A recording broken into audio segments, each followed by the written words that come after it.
Tonight, a federal investigation is underway into a deadly incident aboard a Southwest Airlines jet. The flight from New York City to Dallas, making an emergency landing in Philadelphia after an engine broke apart in midair after only 20 minutes. Shrapnel apparently blowing out one of the cabin windows. Passengers struggling to hold onto one woman who was sucked into the open window. And despite their best efforts, she did not survive, though.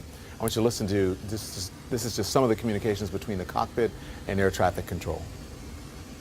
Injured passengers, okay, and is your airplane physically on fire? Fire, but part of it's missing. They said there was a hole and someone went out.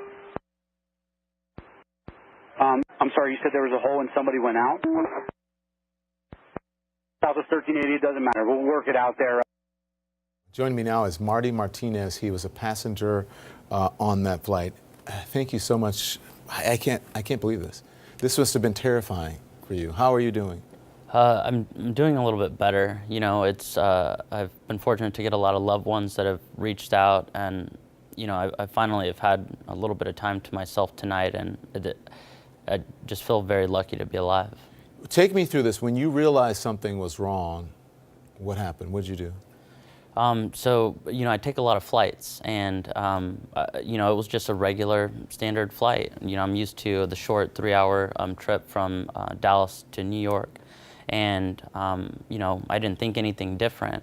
And then I heard a loud boom, and about 5 seconds later, all of the oxygen masks deployed, and immediately knew something was on, but, or something was wrong. It didn't register what it could have been. And then a few seconds later, I heard another loud boom, and that's when I knew that there was really something wrong, because the window was blown out. Right. You were sitting, as I understand, 2 rows behind the window that exploded, and the woman who was partially sucked out of that window. What did you do? How did the other passengers react? Did you see it? Oh yeah, so I think everyone was in a state of shock. And to be clear, she was 2 rows ahead of me, but on the left side of the plane. And I was 2 rows behind, but on the right side of the plane. I had the window seat. And it took, I think, everyone off guard, you know, it took a second for them to really register what had happened.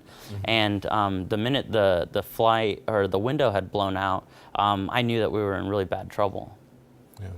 So, but could you see her at all? Oh yeah, totally. Yeah, because she was just cat-a-corner right to where I was sitting. And was she conscious? Was she saying anything? I didn't honestly hear a peep out of her.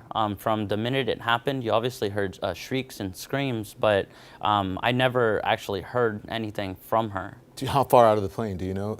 Well, luckily she had her seatbelt strapped. Gosh. But you know how big those Right. windows are. Yeah. And it was moving so fast. Everybody, of course, was just freaking out. Oh, it's so awful. I'm so sorry for her family tonight if they are watching, if you knew her. It's terrible. At one point, the plane was going down, right? And you guys knew the plane was going down, and it wasn't looking good. People were buying more internet time. You were buying on your laptop, and you were on Facebook Live, right? Right, and I immediately thought, you know, if I honestly didn't think we were going to make it. Like, who thinks that you walk away from that type of experience?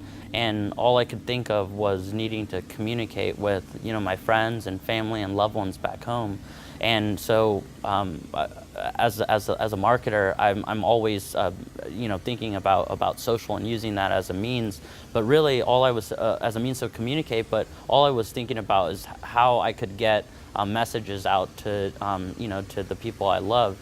And so, rather than really put my oxygen mask on, I reached for my laptop. Yeah. And you know, in a panic, was trying to get internet access. And I remember looking for my wallet, not sure where it was, and then finally I had secured it, and there I am as the plane is going down, inserting my credit card information so that I could try to get Wi-Fi access. How long did this go on?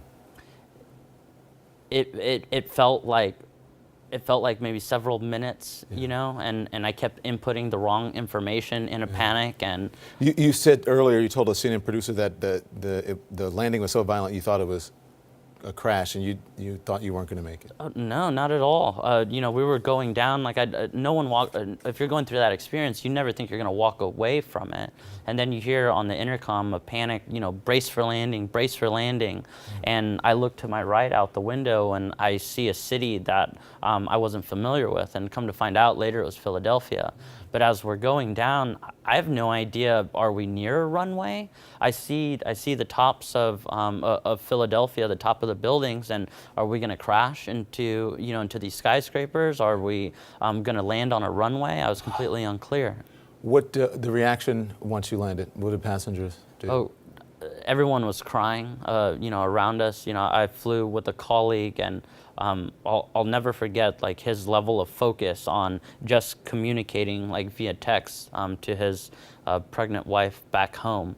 And it's like everything else was zoned out, but he was just so focused on getting, you know, his last words out to, you know, to his wife. And I knew that we were just in a really bad shape. Yeah, Marty, thank you.